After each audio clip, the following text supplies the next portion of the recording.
When I was younger and playing through Ocarina of Time for the very first time, I had no guides or walkthroughs or even internet access, so if I couldn't figure out what to do then, well, I just have to methodically check every single wall, crack and crevice on the map until I got impatient and just started throwing bombs at things. Oh, you mean to get into the dungeon I have to give a specific person a mushroom who will then give me a porcelain duck that I need to place into the butt of a Dodongo whilst wearing an Octorok on my head?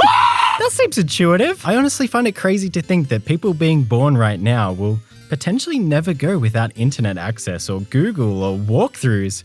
I mean, if I didn't know the answer to something as a kid, I either just had to make it up or think to myself, oh no, I'm stupid. Nowadays, I'm much more inclined to use a walkthrough because I got places to be, I gotta get my 15 cats to soccer practice. However, I think there's a beauty and reward to overcoming a section or puzzle in a game through nothing but hard work and determination. And I believe it's because this approach leaves so much more room for possibility and wonder. For example, if you come across a random frog in a swamp and you look up a strategy guide, you'll know that frog's name, its exact stats, and you'll even know precisely what its in-game function is. But if you don't have access to a guide, then your imagination could get crazy.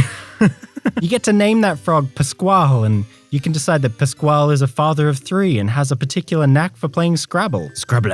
And you also get to hypothesize that if you catch a bug in a bottle and give it to Pasquale under the light of a full moon, maybe, just maybe, something incredible will happen. I'm just a frog, dude. Neither approach is objectively better, but I think the reason why I have so many memories of Ocarina of Time whilst I can't tell you about half the games I played a couple of years ago is because of this wonder and the fact that I had to work so hard for every little piece of progress that I made. Which leads me to the story of how I almost broke my brain trying to get into the belly of everyone's favorite fish kaiju, Lord Jabu Jabu the Brave. After finding a message in a bottle claiming that the Zora princess is trapped inside of Jabu Jabu's belly, you're tasked by the Zora King with finding your way inside of this big fishy monstrosity, which acts as the third dungeon in the game. This leads to easily one of the greatest cutscenes of all time. Whilst your greatest challenge as a player in this game is to save the world, the Zora King's biggest challenge is moving slightly to the right so that you can access the area behind him. Any moment now. Just going to move slightly to the right. Oh, God.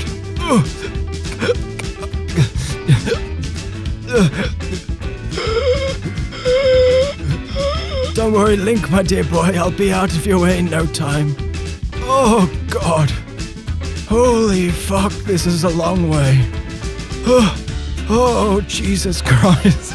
At least it's believable that the Zora King would need your help. I can still vividly remember double-checking to see that the Zora King wasn't going to drop dead of a heart attack before running up to Lord Jabu Jabu in awe and wonder, ready to complete my task. But there was just one problem. How the heck do you get inside of a fish? Is there like a button I press or like a fish lever or a Wi-Fi password? And what started out as a fairly tame investigation quickly descended into madness. I hacked it with my sword, thwopped it with Deku sticks. I smashed pots, shot it in the eye with a slingshot, and threw countless bombs.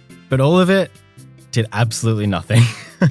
I just want to be inside of you, Jabu Jabu. Is that too much to ask? I tried jumping onto it to clip through it. I played lullabies. Fire did nothing, and it didn't even want any of my magic beans. Meanwhile, Jabu Jabu was just sitting there the whole time like, please stop. Out of ideas, I turned to my faithful companion Navi, who, as we all know, is always very helpful. But surprisingly, for once in their virtual life, even Navi had nothing to say. Really, Navi? Now you got nothing? What do I do? Who do I turn to? Aha! I remembered that Saria had just taught me a song, so I played that to get my groove on. I mean, it had worked previously with the Gorons. Ooh, that's spicy. Ooh, that's hot. Ooh. Put some guacamole on that fire. Unfortunately, the song didn't do anything to Jabu Jabu, but it did allow me to have an awkward phone call with Saria. Hey Link, it's me, Saria. You need to do stuff and find a shiny rock. Yeah, I know already. Can you just tell me how to get into the fish? What fish? Lord Jabu Jabu. Who the hell is Jabu Jabu? You're into some weird stuff, Link. Link, are you there? Hello? After trying to climb onto Jabu Jabu but instead slipping off its slimy tail, Navi finally had something to say. Why are you even here? It's overbearing, you know? Like, Navi's always around, like, hey, listen. But when I've had a rough day and I'm like, hey, listen, she's never there, you know? Look, as a young kid with no one to turn to, I was losing my mind at this point. So I did what any kid my age would do. I pretended to be sick in order to stay home from school and try to get in this darn fish's belly. Now, before you judge, I did have a slight tickle in my throat. Kind of. But I was still taking a huge risk. You see, when it came to taking days off from school, my mum figured that if your spleen isn't outside of your body or you haven't lost a limb, she didn't want to hear about it. You're going to school. You could basically be a limbless husk and she'd be like, don't be dramatic, you're fine. But today, today, my mother wasn't home. Only my dear sweet father was home. And so began the greatest Oscar-winning performance the world has ever seen. It's the pox, father. I have a chill. When I breathe out, it feels like 1,000 tiny shrimp are biting at my liver. No, it's okay. I'll go to school. But I suspect it may be my final destination. At least it will be nice to be able to say goodbye. I know. Chris Pratt robbed me. With acting chops like that, I should have been the new voice of Mario. So there I was, home from school, face to face with Jabu, ready to rumble and go toe to toe for the whole day with this behemoth. And after weeks of nothing working and an entire day ahead of me, this is when my ideas got super crazy. Maybe if I come back on a Friday at 3:30, release a fairy from a bottle at the same time and a bomb explodes, then I'll do a backflip and it'll make a key appear, which I'll place in Jabba's nose. Yes, I can see it now. It's all so obvious.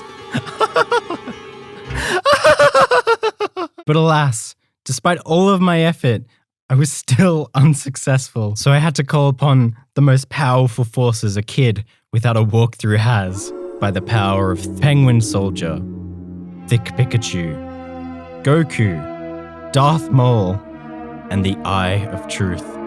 Show me the answer to my problem! And it turns out the thing that I needed to get inside Jabu was a fish. À gauche d'un fiche. What the heck, Jabu? That's messed up. I always thought you were more of a kelp guy. Now here's the thing. If I'd been a smart child, this puzzle is nowhere near as obtuse as it first seems. When you find the letter explaining where the princess is, you receive a bottle.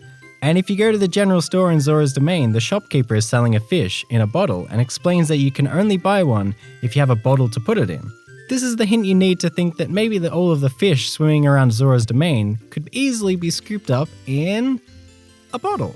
And last but not least, there is a Zora near the location where you need to go to get the message in the bottle, who quite literally says, "How cool a fish! Jabu loves fish. You should give Jabu a fish." But regrettably, I wasn't a smart kid and I don't know how to read. But now that I'd made a pact with the dark gods using all of my childhood heroes, I finally had the answer. So I went and caught a fish in a bottle and made my way back to Jabu. And as I slapped that fish down in front of Jabu, it actually worked. At this point, Jabu inhales you and it's horrific, but the amount of sheer relief, joy, pride, and satisfaction my younger self felt when I figured this out cannot accurately be described with words. And to this day, I've never been happier to be inside of another being than when I first entered Jabu. Well, that's the story of how a Zelda puzzle almost completely ruined my life, made me lie to my parents, skip school, and sell my soul to the devil. Once you're inside of Jabu, it's an impressive dungeon. I was blown away by it as a kid. It's spooky,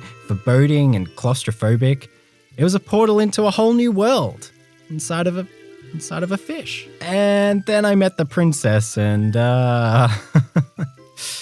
well, too bad. I guess she's gone. Hey, thanks for making it all the way to the end of this video. Let me know in the comments below where you stand on using a walkthrough or strategy guide. Are you avidly opposed to it, or can you not live without one? And I'd love to hear if you have any stories about a puzzle or problem in a game that gave you as much trouble as Lord Jabu gave me. Thank you so much for your time and support. I'm loving all of your feedback, so don't forget to leave a like and subscribe if you haven't already. And I'll catch you lovely folks soon.